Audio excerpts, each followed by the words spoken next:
მოგესალმებით, განვაგრძობთ მაუწყებლობას, გადაცემა სტუდია ნომერი 8 შემოგერთად პირდაპირ ეთერში, რომელსაც პარასკევობით მე ჟურნალისტი ლიზა კვესელოვა ვუძღვები. დღეს ჩვენ გადაცემაში სტუმრად მოვიწვიეთ გურამ ნიკოლაიშვილი, გენერალ-ლეიტენანტი, მოგესალმებით ბატონ გურამ და ბუნებრივია ჩვენ ძალიან ბევრ მნიშვნელოვან საინტერესო საკითხზე ვისაუბრებთ გადაცემაში. პირველი რითაც მინდა საუბარი დავიწყო, ეს არის ოკუპირებული აფხაზეთიდან უგზო-უკლოდ დაკარგული 6 პირის გადმოსვენება მოხერხდა გუშინ სამხედრო პატივით დავკრძალეთ ეს ადამიანები. ასევე აღსანიშნავია ის ფაქტი, რომ ხვალ არის არტილერიის დღე და სწორედ აი ამ თემებით მინდა საუბარი დავიწყო და ბუნებრივია ამ ჭრილში ჩვენ აუცილებლად უნდა განვიხილოთ და შევაფასოთ რა მოცემულობა გვაქვს 33 წლის შემდეგ აფხაზეთში დაბრუნების საკითხთან დაკავშირებით, მშვიდობის კონფლიქტის მშვიდობიანი გზით გადაჭრის, გადაწყვეტის თემასთან დაკავშირებით რა პერსპექტივები გვაქვს და რა შეგვიძლია ზოგადად ვთქვათ აი ამ თემებთან დაკავშირებით. მადლობა მობრძანებისთვის კიდევ ერთხელ და გისმენთ. მადლობა თქვენ, რომ მისვიეთ. ძალიან საინტერესოა თქვენთან. არ ვარ პირველად და ამიტომ ლაპარაკობ ძველ სტუდიაშიც ვიყავით. ლაპარაკობდით იმ თემებზე, რომლებიც საჭიროა არის და დღეს სჭირდება. უპირველეს ყოვლისა, რა თქმა უნდა, როგორც სამხედროს ყოველთვის სამხედრო თემასთან არის დაკავშირებული. ჩემთან სტუმრობა თქვენთან, ჩემი სტუმრობა თქვენთან და დღესაც ალბათ ამ თემას უფრო მეტ შევეხებით ვიდრე სხვას, იმიტომ რომ ძალიან რთული პოზიციები აქვს საქართველოს, როგორც შეიარაღებულ ძალებთან და განსაკუთრებით მის ვეტერანებს.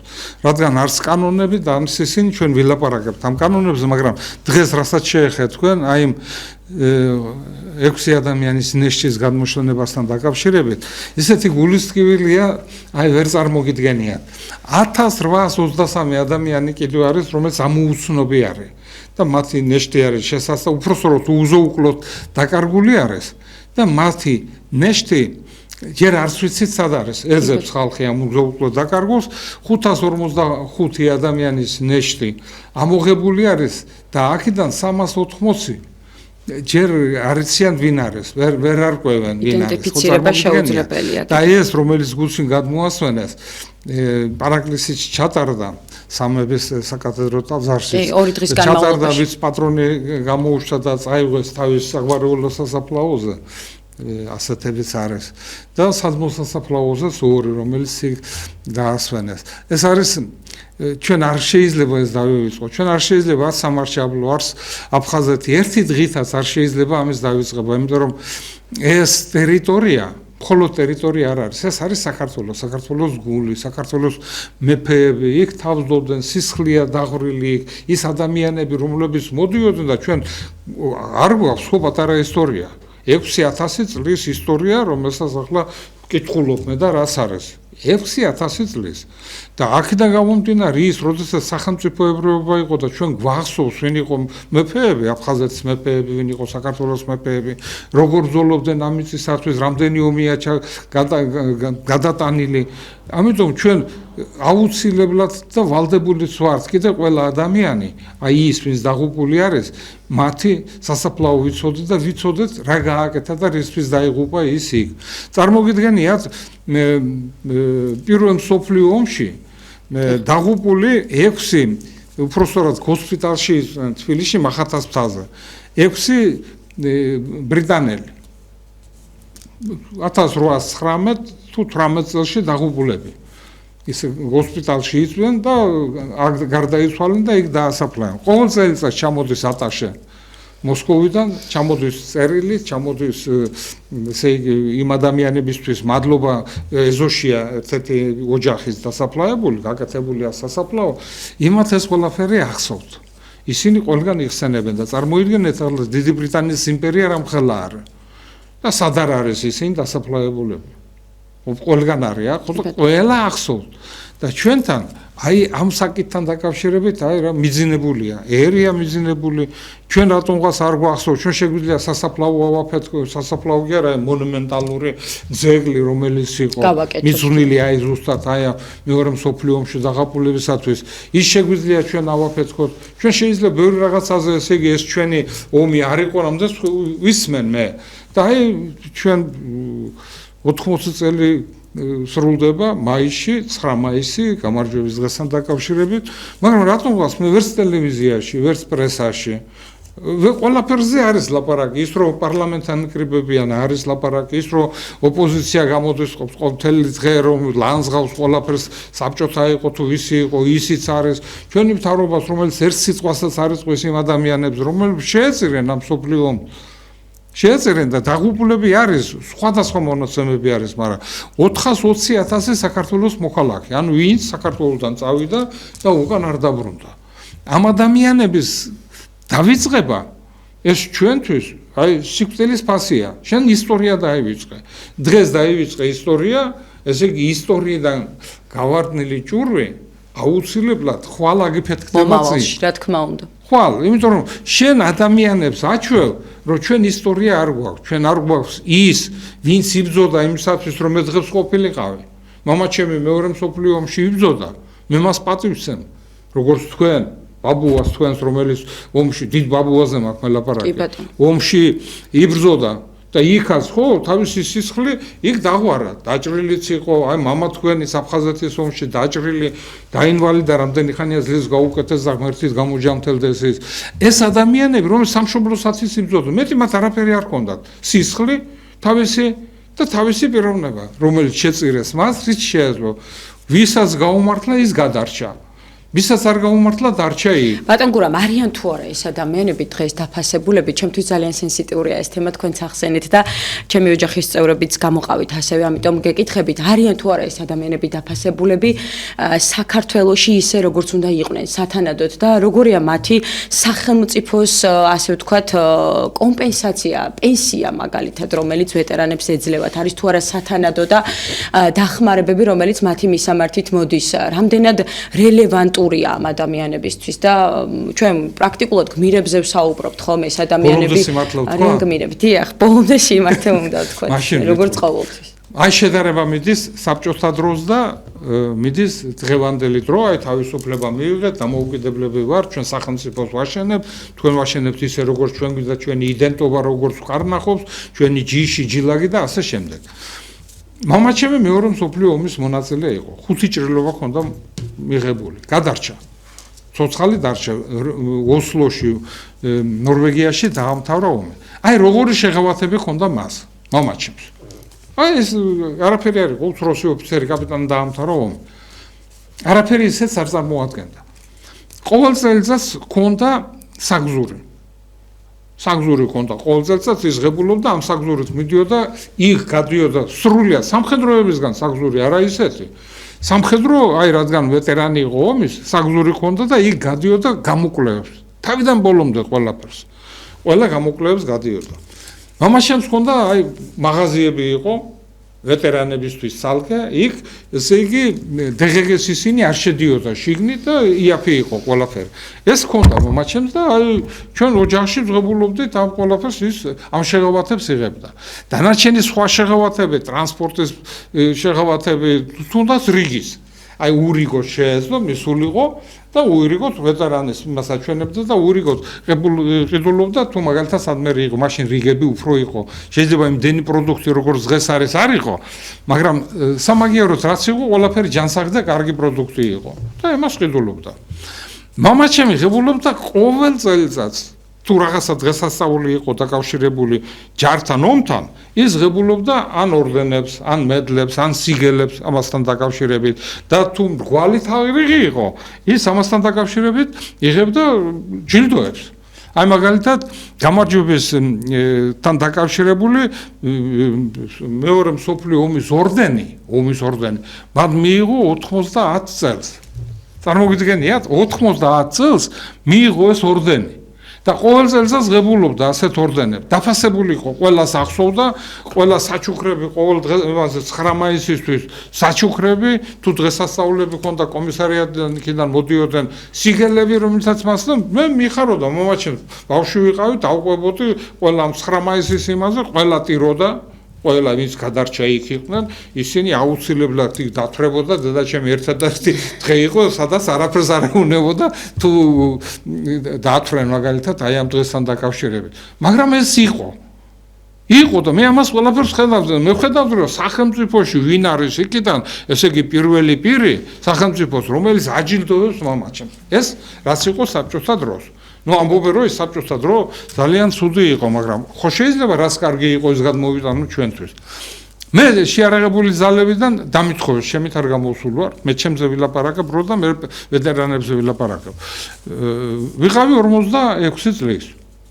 ხო დამითხოვეს იქიდან, იმიტომ რომ შეიცვალა საერთოდ ამერიკელების და დასავლეთ ევროპის მოთხოვნა იყო ესეთი, რომ არც ერთი არ უნდა დარჩა შეარაღებულ ძალებში, ვინც საბჭოთა სასწავლებლები დაამთავრა, საბჭოთა ოფიცრები არიან, ისინი ყავაგასულები არიან და ჩვენ უნდა ავაშოროთ ახალი ჯარი, ნატოს სტანდარტით, ნუ 1000 რაღაცა. აი ასეთი ისინი, ამიტომ ყველა უნდა წავიდეთ. თითქმის ყველა შეიძლება ლეიტენანტები და ასეთ რაღაცა ისეთი ოფიცრები დარჩენ. ყველა გაუშვეს ჯარიდან.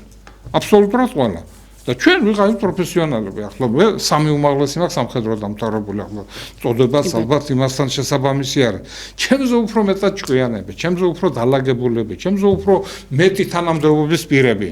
კამკამიძე, რობერტ თავაძე, გენერალ-ლეიტენანტი რობერტ თავაძე იყო ზურგის უფროსი, დაწყებული ურალიდან და წყნარი ოკეანით დამთავრებული.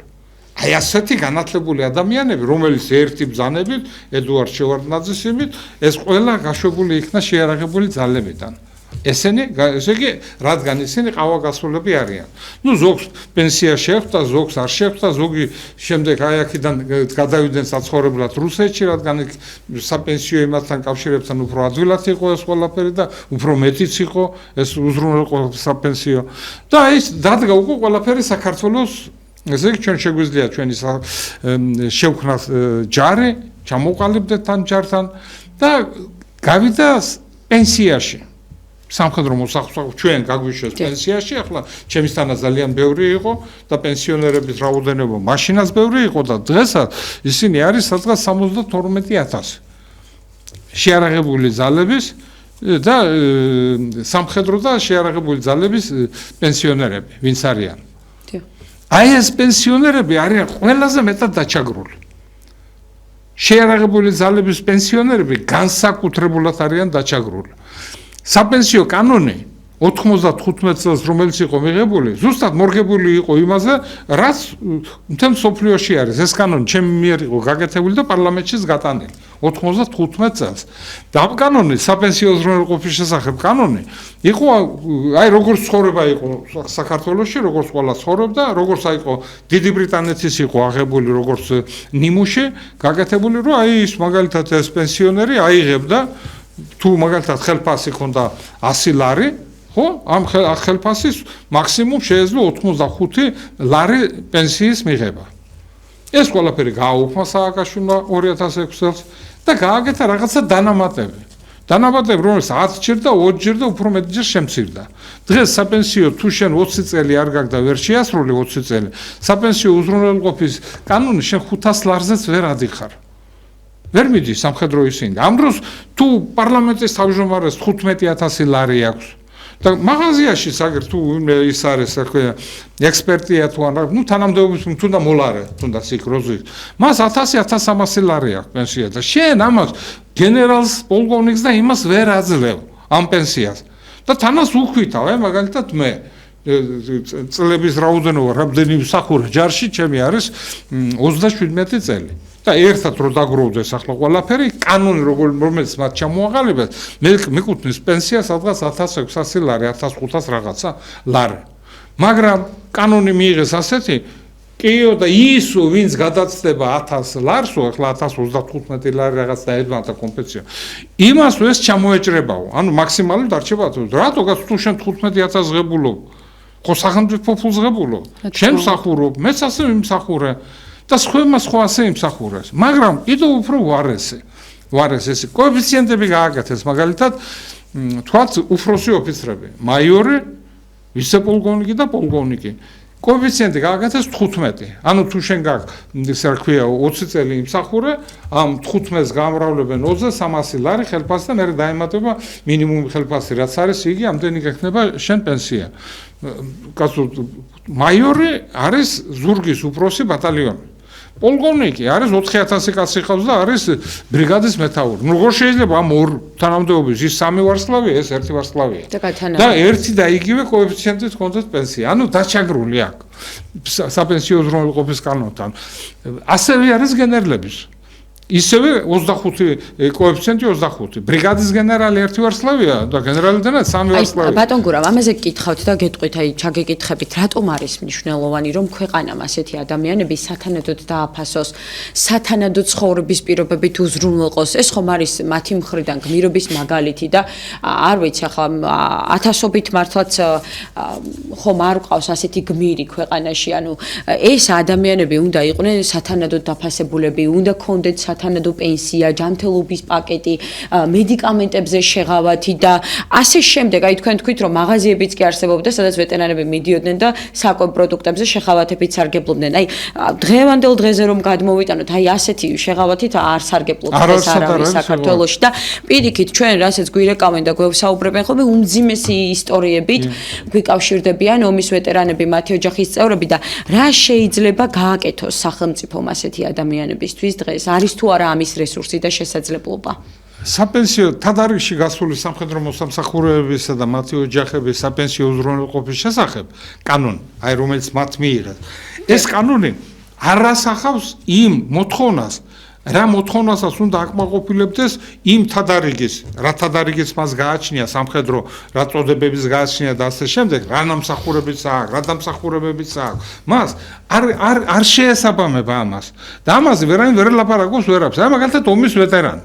თბილისში მაგალითად ომის ვეტერანს აქვს მაგალითად ტრანსპორტზე შეღავათები. აი შეუძლია წავიდეს. ასეთ შეღავათები არც ერთ რაიონში არ არის, სხვა ქალაქში. ნუ თუ ძნელია გააკეთო აი ასეთი შეღავათის ბევრი კი არა აი ასეთი რაღაცა არის აი მერიას თბილისის რომელიც აძლევს ნებისმიერ ტრანსპორტში შეგიძლიათ წახვიდეთ მაგალითად რო წახვიდეთ ახმეტაში აი ასეთი რაღაცა იმ ვეტერანს არ აქვს და მასაც ჭირდება ხო ტრანსპორტის სიარო რაგო არ შეიძლება ეს ყველაფერი სახელმწიფომ ერთიანი გააკეთოს და ყველგანო შეიძლებაოდეს წავიდა ახმეტიდან ბათუმში მას იქაც რო შეიძლებაოდეს ამისი ეს მოხმარება აი ეს არ არის. შემდეგ, აი მაგალითად პოლკოვნიკი პენსიაში გადის 55 წლის. ის სანამ 65 წლის არ გახდება, ის იმ პენსიის, რაც მას პენსია აქვს, იღებს 80%-ს. რატო იღებს 80%-ს? შენ გავუშვი ეს პენსიაში. შენ უთხარი, აი პოლკოვნიკმა უნდა იმსახუროს, აი 55 წლამდე. რატო უშვებ შენ იმას პენსიას? მაშინ ამსახურე 65 წლამდე. იმიტომ რომ სამხედროების სულ სხვა მაგალითად შახტებში თქვენ იცით ხო? უფრო საპენსიო ასაკის, უფრო ადრე ბალერინები თუნდაც აი ხო? ისინი 40 წელზე ხორცე ხო არ შეუძლია ბალერინა 63 წლამდე იცეკვოს ისე რომ პენსია მიიღოს. ისე 40 წელში ღებულობს იმ პენსიას, რომელსაც ბევრი ღებულობს 63 წლის ქალბატონებზე მაგ ლაპარაკი. ასევეა ჯარის ისინი. ვერ მოგვარდა, რატო ხდება ეს ყველაფერი? 92 წლიდან დაწყებული არც თავდაცვის და უშიშრობის კომიტეტში არც ერთი სამხედრო არ იყო ამ კომიტეტის თავმჯდომარე. არც ერთი იქ თითზე ჩამოთვალე სამხედროები იყო და უკვე ეს ოცნების დროს საერთოდ იქ სამხედროები არ არის. არ არის კანონს ღებულობენ ის პირები, რომლებსაც წარმოდგენა არ აქვს, არც ჯარზე, არც შეიარაღებულ ძალებზე, არც ომზე, არც ვეტერანობაზე, არაფერს წარმოდგენა არ აქვს. იქ დაждდება ვიღაცა იურისტები, სადღაც რაღაცას აიღებენ, რაღაცას დაწერენ, შემდეგ ამას მიიღებენ და ფაქტის წინაშე ჩვენ გვაყენებენ. ჩვენ ერთ რაღაცას ვითხოვთ. 95 წლის კანონი დააბრუნეთ უკან. არაფერი არ გვინდა. ის კანონი დააბრუნეთ თადარიგში გასული სამხედრო მოსამსახურეებისა და მათი ოჯახების საპენსიო უზრუნველყოფის შესახებ. მიეცით ყველა შეღავათი ომის ვეტერანს. ის ომში იყო. შენ მას არაფასებ. ვითხოვთ ერთ რაღაცას.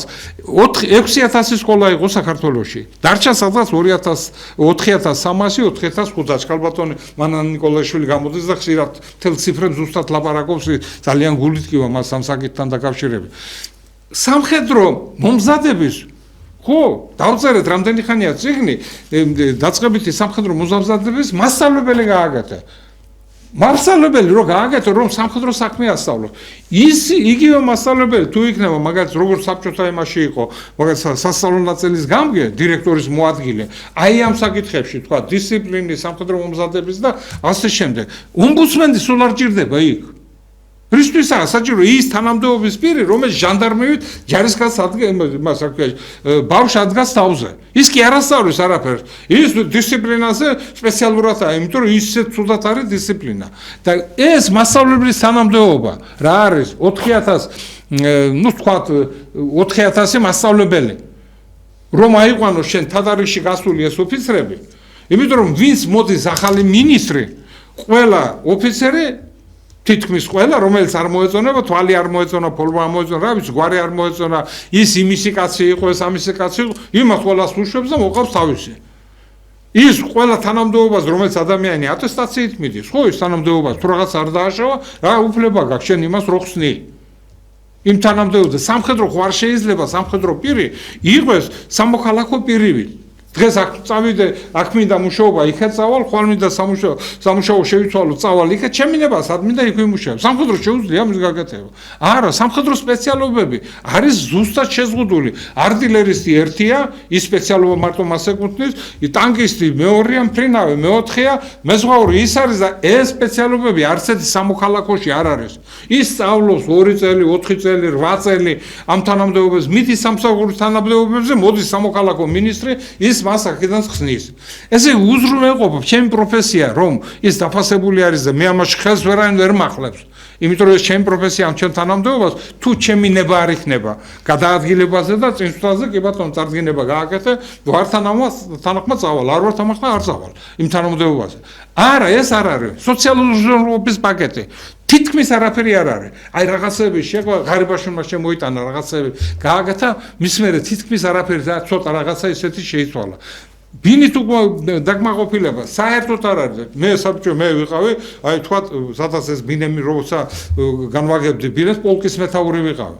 და ლეიტენანტი რომელიც ამთავრებდა სასწავლებელს, ჩვენ ტყავს გვაზრობდნენ. პარტიული ის აგიტებული ჰქონდათ ის რა ქვია, თუ ლეიტენანტი არ იქნებოდა დაკმაყოფილებული ბინით. ის უნდა ქონებოდა ბინა, მისი თუ ცოლით მოვიდოდა იმით, ამას ლაპარაკის არის. მე უფრო სხვანაირად იყო თქვა უკვე თანამდებობაზე რო შეებოდი, მაშინ გიწევდა მოწსა მაგალითად ბინის მიღებაზე.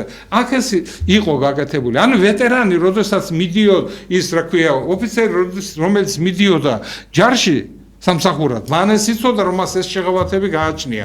ის ჯარისკაცი, რომელიც მიდიოდა ჯარში სამსახურში, მან იცოდა რა შეღავათები მას გააჩნია. რისი უფლება აქვს, რისი უფლებები არა აქვს. მან იცოდა რომ ის უნივერსიტეტში და თუ ვინმე სანბეაბარებდა, მას ჰქონდა შეღავათები ამასთან დაკავშირებით. ეს დღეს არ არის, ამიტომაც არის ეს მდგომარეობა დღეს თბილისის ჩვენი ეროვნული აკადემიაზე 150 ადგილზე 50 იუნკერს ვერ იმაშვებიან, ვერ იწვევენ. და წარმოიდგინეთ, ახლა 150 უნდა იყოს და მოვიდა 50. აქედან გამოცდებს მიიღებს და რამდენი არ ჩააბარებს გამოცდას. მე რო ვაბარებდი, იყო 10 კაცი ერთ ადგილზე. წარმოგიდგენიათ, აი ეს 350 კაცი იყო და 3000 კაცი ეწყობოდა. აი ეს მოისპო ინტერესი ახალგაზრდების ჯარის მიმართ, გარდა იმისა 5%-ია ისეთ, რომელიც აი უყვართ ასეთ რაღაცა და უნდა მიდის 5% მეტია. და მე ჩდება კითხვები, რომ რატომ არ აინტერესებს ახალგაზრდას, რატომ არ აქვს ინტერესი, სწორედ ამიტომ არ აინტერესებს, რომ მას არ აქვს რაღაცნაირად იმედი, რომ მომავალში ის იქნება დაფასებული და შესაბამისი, ასე ვთქვათ, კარიერული წინსვლა ექნება ერთი ხელის მოსმით არ გაათავისუფლებენ მას იმ პოზიციიდან, რომელზეც იბრძოდა და აი მე გეტყვით ახლა თქვენ რამდენი კანონი არის 23 კანონია სულ მიღებული აქედან 21 მე რო ვიყავი საპარლამენტო მდივანი მაშინ ისინიც მოძველდა უკვე ეს კანონები დრო გავიდა უკვე ჩვენთან საპარლამენტო ქვეყანა არის უკვე პრეზიდენტი როგორც უმაღლესი მთავარსარდალი მხოლოდ მაშინ ხდება უმაღლესი მთავარსარდალი როცა დაიწყო ომი და როცა დაიწყო ომი და შენ გახდი უმაღლესი მთავარი ჩათვალე რომ უკვე დამთავრებულია ომი იმიტომ რომ ის ფუნქციები რაც მას გააჩნია ის ამ ფუნქციების შესრულებას ვერ ასწრებს პრეზიდენტი ვერ ასწრებს ამ ფუნქციების შესრულებას და ჩვენ ყოველთვის ვადარებთ აი ჩვენი ცხოვრების წესს როგორც ცხოვრების წესი არის კანონებით უნდა იყოს ჩვენი ცხოვრება აწყობილი ჯარში კანონი არის ჯარში 300-მდე კანონი და კანონქვემდებარე აქტი უნდა იყოს 23 ისის დრო გასული იმიტომ სალომე რო გახდა ქალბატონი სალომე რო გახდა საქართველოს პრეზიდენტი ხო ის უკვე გახდა როგორ გითხრათ ახლა ის ვერტიკალური ის აღარ ქონდა მას უფლებები ამიტომ ეს უფლებები გადანაწილდა პრემიერზე, გადანაწილდა პარლამენტზე და ასე შემდეგ. ჩვენ ვიცით რომ პრეზიდენტის უფლებები აბსოლუტურად წარმომადგენლობითია დღეს. წარმომადგენლობითი ფუნქციები და ჯარში ფუნქციები ხო გითხარი 300-მდე კანონი. აი ოცნება მოვიდა. მე მეკონა რაღაცა შეიცვლებოდა. მანამდე სააკაშვილი არაფერი, აი შევარდნაძის დროს რაც კანონი გვაკეთდა, შემდეგ შესწორდა რაღაცები და უბრალოდ უფრო ცუდი გახდა კანონები. და აი წარმოიდგინეთ თქვენ სესიაშვილი თავდაცვის უშიშროების კომიტეტის პირველი თავმჯდომარე, აი ოცნება რომ მოვიდა მაშინ, ხო? ის თავმჯდომარე გახდა და დღევანდელ დღემდე თავდაცვაში მიღებული არის ერთი კანონი. ერთი თავდაცვაში ერთი კანონი ისიც სამხედრო სამსახურის სესიაშვილმა 15 თვრიდან გახადა 12. ნუ მოკლედ ჯარი აქედან გაძლიერდა. მეტი არ არის. და დღეს კანონები არ არის. ესე იგი, აი წარმოიდგინეთ, თქვენ რა დონეზე არის. ვახტანგ გომელაურს მიანიჭეს წოდება გენერალ-პოლკოვნიკი. დიახ. და გენერალ-ლეიტენანტი ის იყო, გახდა გენერალ-პოლკოვნიკი. გენერალ-პოლკოვნიკი არის უბრალოდ გენერალ-ლეიტენანტი, არ როგორც მე. არის სამი ვარსკვლავი. გენერალ-პოლკოვნიკი უკვე უნდა იყოს მაშინ 4 ვარსკვლავი, ხო? და 4 ვარსკვლავი არ არის. მაგრამ 4 ვარსკვლავი არის, მაგრამ მას ქვია არმიის გენერალი. უხარხო მდგომარეობაში ეს ადამიანის ჩააგდეს, იმიტომ რომ იქ ვერ დაალაგდა ეს სტრუქტურა. კანონი არ არის. არეული არის ეს კანონი და ისეთ მდგომარეობაში ახლა ეძებენ გამოსავალს აი ამ მდგომარეობიდან. იმიტომ რომ სისტემა არ არის, კანონი არ არის, უფლებები აქედან არ არის. სამხედრო მოსამსახურის სტატუსი, რომელიც არის განკუთვნილი არ არის. წოდებების შესახებ და რანგების შესახებ კანონი არ არის.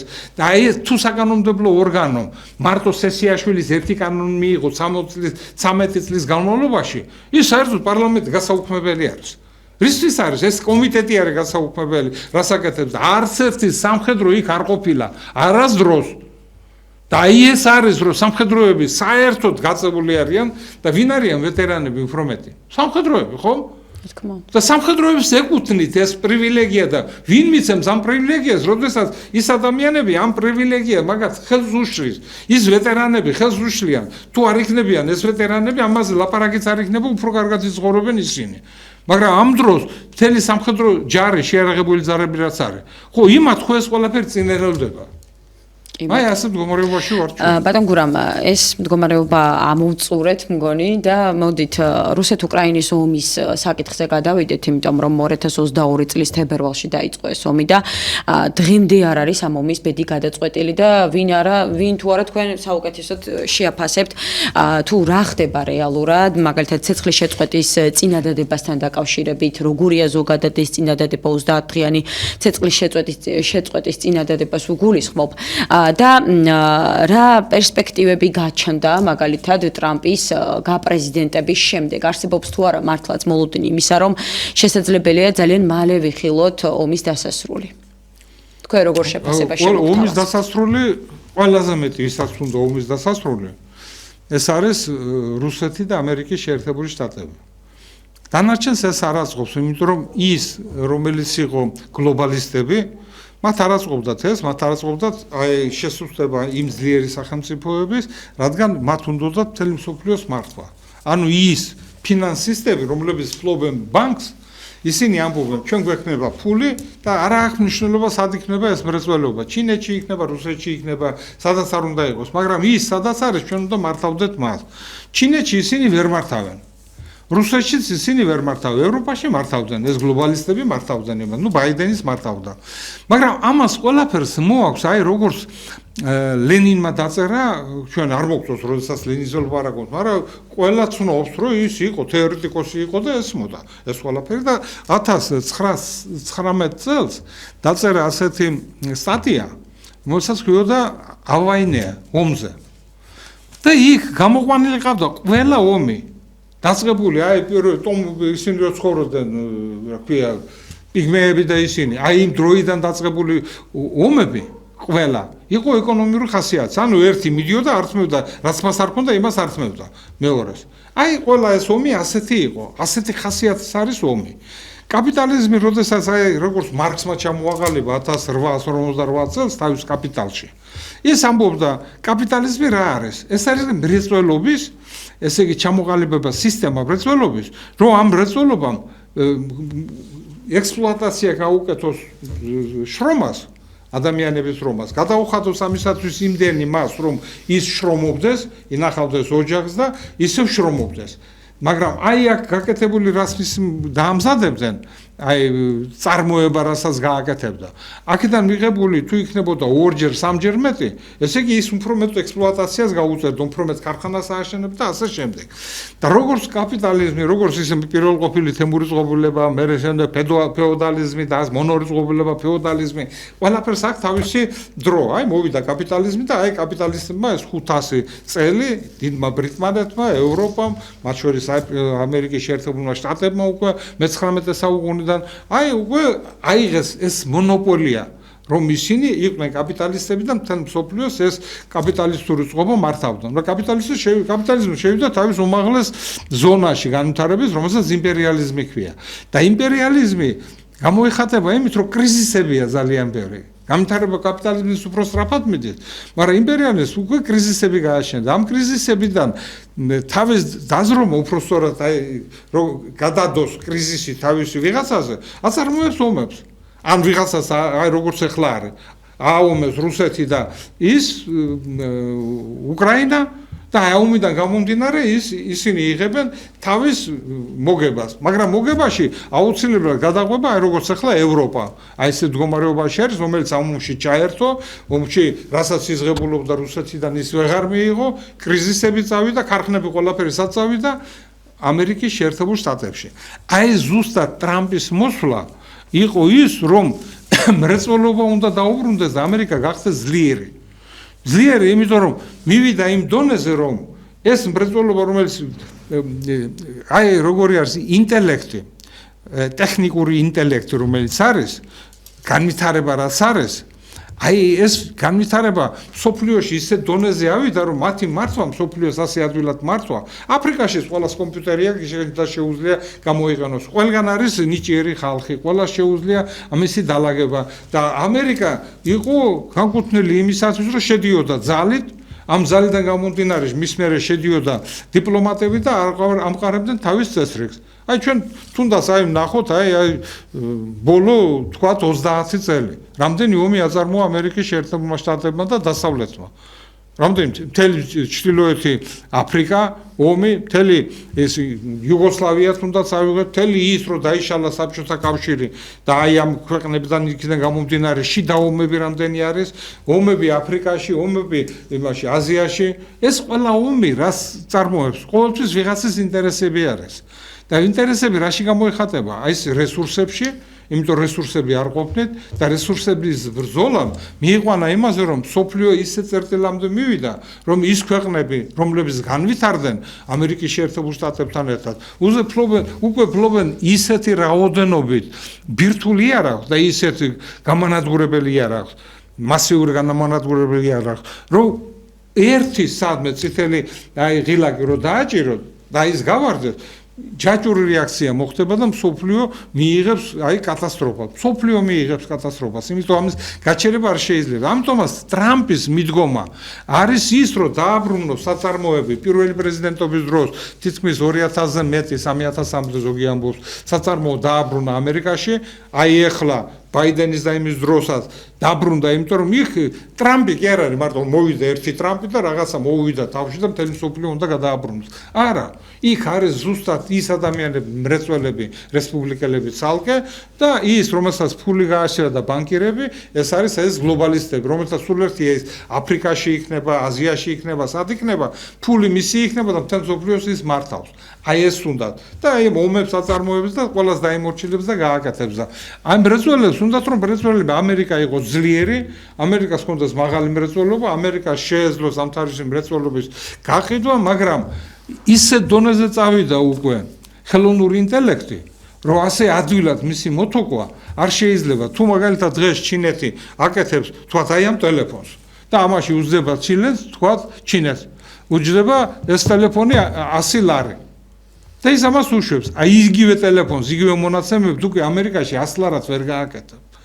ამიტომაც არის, რომ ტრამპი ცდილობს აი ნახევარგამტარები, რომლებიც ტაივანში არის, აი ასეთი ქარხანა თავისთან ააშენოს, ქარხნები ჩამოიტანოს და ინტელექტი, მუშა კლასი მუშა კლასი ეს უბრალოდ კი არისო რევოლუციას მოაწყონსო რუშა კლასიო.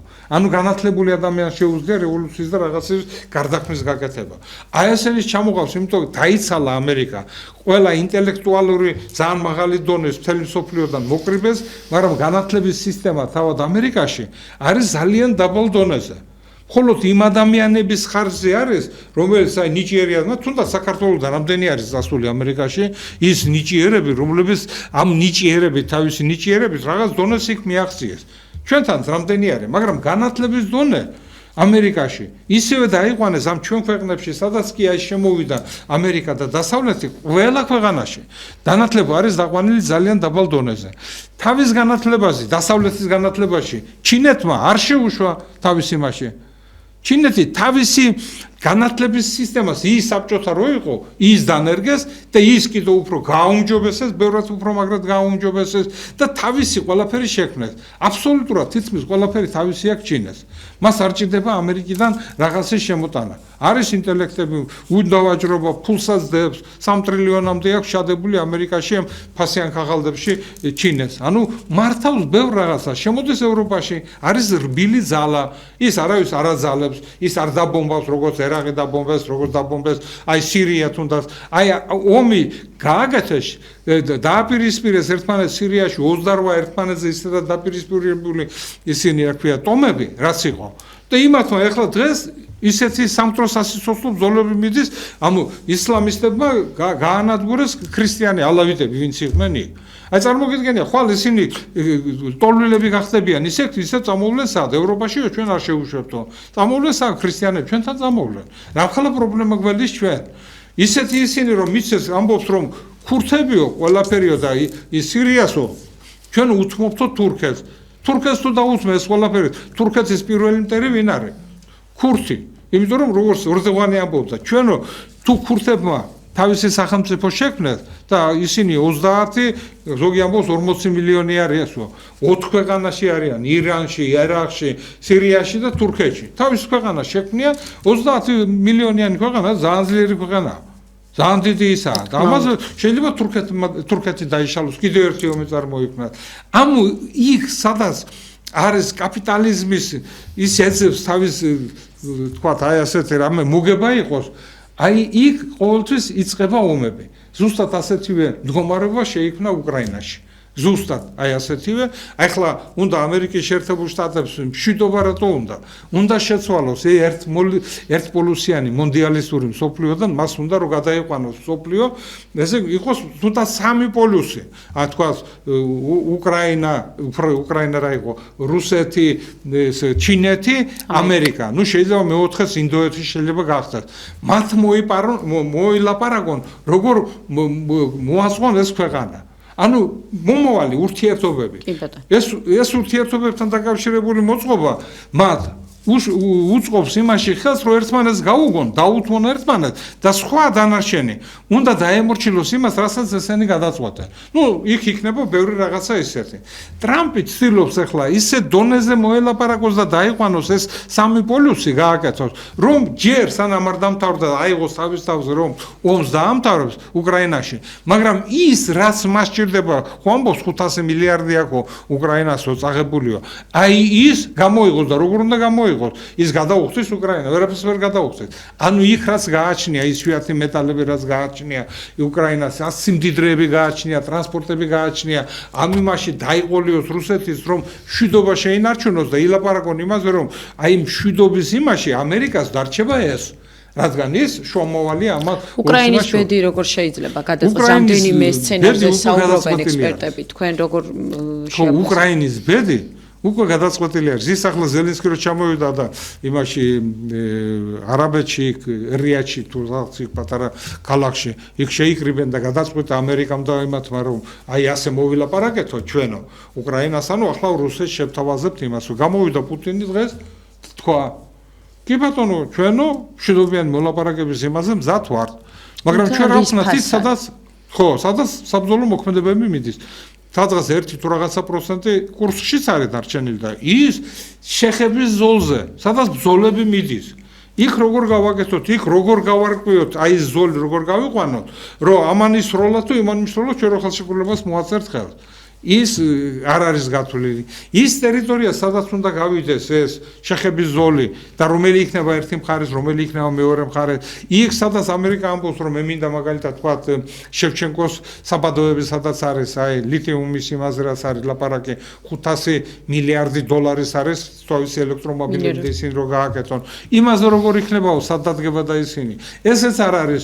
ის ვინ უნდა ევროპას უნდა მიიღოს მონაწილეობა, რომ ნატოს ქვეყნები როგორც სამშვიდობო ძალები ჩარ ნატო რომელიც წერი არის და ებრძოდა რუსეთს ის ჩარდება როგორც სამშვიდობო ამას როგორ მიიღებს რუსეთი მიიღებს ვერ მიიღებს ამას რუსეთი ანუ არ არის გათვლილი იმდენი რაღაცა რომელიც მუშაობა არის საჭირო და ის რომ ახლა ერთი თვით მიიღონ გადაწყვეტილება რომ ცეცხლი შეწყვეტონ ასე არ გამოვა ეს იმიტომ რომ ეს ვერ დალაგდა ჯერ ეს მანამდე უნდა გაკეთდეს დაშორიშორება უნდა მოხდეს და ის ზოლი სადაც ეს იქნება და როგორც იქნება და სადაც არ გადაიყოფენ რომელიც არის აი მაგალითად არის ისეთი სოფელი უკრაინას რომელიც ამბობს რომ აქ უკრაინელები ცხოვრობენ მაგრამ უკრაინაში არის ისეთი სოფელი სადაც რუსები ცხოვრობენ მაგრამ ჯერ ის უკრაინის ნაწილია ჯერ ეს უკრაინული სოფელი რუსების ნაწილია ან ამათი გასვლა გაკეთდეს ან როგორ გაკეთდეს ან როგორ მოილაპარაკებენ აღდგენითი სამუშაოები როდის უკრაინა უნდა აღდგეს რომელი ფულით უნდა გაკეთდეს ამბობენ ევროპა ამბობს რომ ეს ყველაფერი რუსეთის ის 300 მილიარდი დოლარი რომელიც არის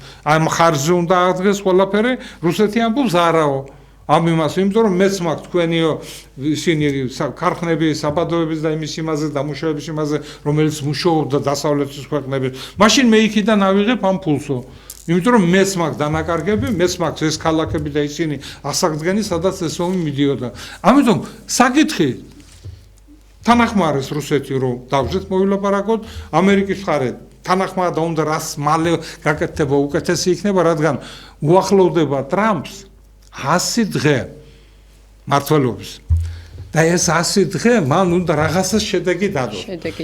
შედეგი ის არის რომ ნახევარი ამერიკა აგორებული არის. მთელი ევროპა ანუ ის საკითხები რისი გადაწყვეტას ტრამპს უნდა შეიტანა და თქვა რომ კანადა შემოვიდეს უნდა რუსეთში იმაში ამერიკაში გრენლანდია უნდა შემოვიდეს ამერიკის შეერთებული შტატების იმას პანამამ ყველაფერი ჩვენ უნდა ისახნას ეს გააკეთოსო ევროპის იმაზე ამბობს რუსეთიო არ გიტოვებთო მე თქვენ ამ რუსეთსო და თქვენ მიხედეთ მე თქვენს იმაში არ ჩავერევი რატო არ ჩავერევ იმიტომ რომ თუ ევროპამ დაიწყო ომი ამერიკა ამბობს მე პას მე არა მაგრამ ამერიკა იარაღს ომიცემს ყველაფერს მიცემს ის სადაზვერო საშუალებები და ის კოსმოსური ის რას თვითრენაების არის ავაქსის ტიპის არის თანამგზავრები არის რომელიც ემსახურება მას ესენი ხო ჩართულია ეხლა ამბობს ბომბებსაც მივცემ იქეთ თუ რუსეთი მე არ დამთავრდა და მანამდე არაძლევდა იგივეს არაძლევდა კიდე რაღაცას გააკეთებს მაგრამ ვერ გააკეთებს ამას ამერიკას ყველაზე მეტად ეშინია ომის იმიტომ რომ ის ბირთვული არსენალი რაც სოფლიოში არის თუ ერთი გავარდა უპირველეს ყოვლისა ყველაზე მეც ზიანს მიიღებს ამერიკის შეერთებული შტატები ევროპას რა გააჩნია არსენალიდან არც არაფერი არსენალი ბირთვული იარაღის არსენალი 500 ერთეულამდე აქვს ერთად საფრანგეთს და დიდ ბრიტანეთს მეტი არა და ისიც გემებზე და ოპერატიულ ტაქტიკულ სიღრმეში ანუ რუსეთის ევროპულ ნაწილს თუ შეწყვეტება ის ამიტომ ის ომში მონაწილეობას თუ მიიღებს ამერიკის გარეშე ის არაფერს არ წარმოადგენს ამერიკა თანას თუ მიიღებს ამას მონაწილეობას ესე იგი ამ მონაწილეობას ამ ომში მიიღებს ის ქვეყნები რომლებიც ამერიკის წინააღმდეგი არიან ანუ რუსეთი და ის აი უყურეთ არის აი ასეთი ყოველი შეხვედრა ამერიკის შეერთებული შტატების აი ამ ზელენსკისთან რუსეთის დელეგაციებთან აი ახლა იყო ამერიკის შეერთებული შტატების პრეზიდენტის წარმომადგენელი ახლო აღმოსავლეთის იმაზე და რუსეთში იყო ჩასული მოსკოვში. გაფრინდა ახლა ბაქოში, რატომღაც არ ვიცი ჯერ რაზე არის იქ სიტუაცია, რაზე ლაპარაკობენ ამ სიტუაციას, ალბათ თურქეთთან და რაღაცასთან იქნება იქ შეხვდებიან ალბათ თურქეთის წარმომადგენლებს ბაქოში. მაგრამ ის ლაპარაკობს იმას, რომ ეს სიტუაცია, რომელიც ახლა არის ამ მდგომარეობიდან გამომდინარე ამერიკა, რუსეთსა და უკრაინას შორის, ეს არაფერი არ არის ჯერ. იქ შეთავაზებები რაც არის ამ შეთავაზებებს არავითარი ის მექანიზმი რო ის ცეცხლი შეჩერდება და დაიწყება სამშვიდობო მოლაპარაკება არ არის იმიტომ რომ ის მოთხოვნები რაც უკრაინას გააჩნია ის მოთხოვნები რაც უნდა ამერიკას რო გამოჩნდეს, არ შეუძლია ამერიკას რო გამოჩნდეს რუსეთის წინაშე დამარცხებული. მან უნდა შეინარჩუნოს სახე და ეს ისე გააკეთოს, რომ აი რას მათ ჰქონდათ ჩაფიქრებული და ჩაატარეს ეს საბრძოლო მოქმედებები უკრაინასთან, აი მათ დასვეს ესენი და მოელაპარაკენ ისე, როგორც უნდა და ამერიკას. აი ეს უნდა გააკეთოს, მაგრამ ამას არ დათანხმდება რუსეთი. რატო დათანხმდება? ყოველ დღე იღებს 5-10 ერთი კვირის განმავლობაში 26 ისა იყო, რა ქვია, დასახლებული პუნქტი. ეხლა აი კურსკის იმაზე რა გააკეთეს? წარმოგიდგენია, აბლოს სოფლიო სამხედრო ხელოვნებაში შევა როგორც ნიმუში. რას კურსში გააკეთეს? ესე იგი, სუჯა, სადაც იყო ცენტრი, რომელიც აიღეს რაიონის ცენტრი, იყო 1100 კილომეტრი კვადრატული, რაც დაიკავა უკრაინის ჯარმა და იქ მაგრად იყო გამაგრებული. არ ვიცით ახლა რაზე იყო, იქ გაზი გადაკეთეს, იქ გაზი რომელიც მიდიოდა სლოვაკეთში, ჩაკეტეს უკრაინის გავლით ეს და გამოითიშა ეს გაზი. აი რუსეთის სადაზვერო დივერსიულმა ჯგუფებმა. არ ვიცი რამდენი ადამიანი იყო არ ამბობენ 14 კილომეტრი 6 დღის განმავლობაში. ამბობენ 3 თუ 4 ასეული იყო. რომელმე ამ სუჯაში შევიდნენ იმ გაზგამანაწილებელ სადგურში. იქ მოაწყვეს ესე იგი ისეთი დივერსიები და შეტევები პარალელურად რომელიც უკვე გარედან რომელიც იყო ამ სუჯის მიმართულებით და მთლიანად დაიშალა კურსკში ამ სუჯაში უკრაინის საბრძოლო მოქმედებების ის სხემაც და ეს გამაგრებული რაიონის მდგრადობა მთლიანად დაიშალა იქ. დაიშალა და იძულებული იყვნენ ჩავარდა 400 ადამიანი ხელად თქვა ჩავარდა და ახლა ბევრი არის კიდევ ისეთი რომელიც გამოყავთ ცალ-ცალკე რომელიც დაიბნა ეს ყველაფერი. ეს ოპერაცია ჩატარდა აი 6 დღე დაჭირდათ იმათ რომ 14 კილომეტრი გაევლოთ მიწის ქვეშ აი ამ გაზის იმგენში ამ მილებში ამდენ ადამიანს ეს მეორეჯერ გაკეთა პირველად ეს გაკეთა დონეცკში იქ იყო ამდენიმე 2 თუ 3 კილომეტრი იყო რომელიც წყალის გადიოდა იმ მილით გავიდნენ და ზუსტად ასეთი ოპერაცია ჩაატარეს და ეს არის ის მდგომარეობა რომელსაც უკრაინას დღეს არც სამობილიზაციო რეზერვი ყავს არც ჭურვების და იმის რაოდენობა აქვს რომ ბრძოლები წარმართოს არც ის ადამიანები ყავს რომელსაც შეუძლია მართონ რომ სამობილიზაციო რეზერვის რომ მისცენ მეთაურები და ისინი არც შტაბებს შეუძლიათ ისე მუშაობა და საერთოდ საჰაერო თავდაცვის სისტემა რომელსაც მარტო დრონები დარჩათ სადაც 300 დრონს ერთდროულად უშვებენ სადღაც რუსეთის ტერიტორიაზე და ანადგურებენ. კი, თუ ახლა ნავთობ გადამუშავებელ ეს სტრატეგიული ობიექტია, მაგრამ თუ ის სახსდება და ადამიანი სამოქალაქო პირები იღუპება, ეს უკვე არ წარმოადგენს ისეთ იმას უკრაინასთან დაკავშირებით. აი ახლა მიმდინარეობს მთელი გამოძიება, რაც კურსკის ოლქში მოხდა.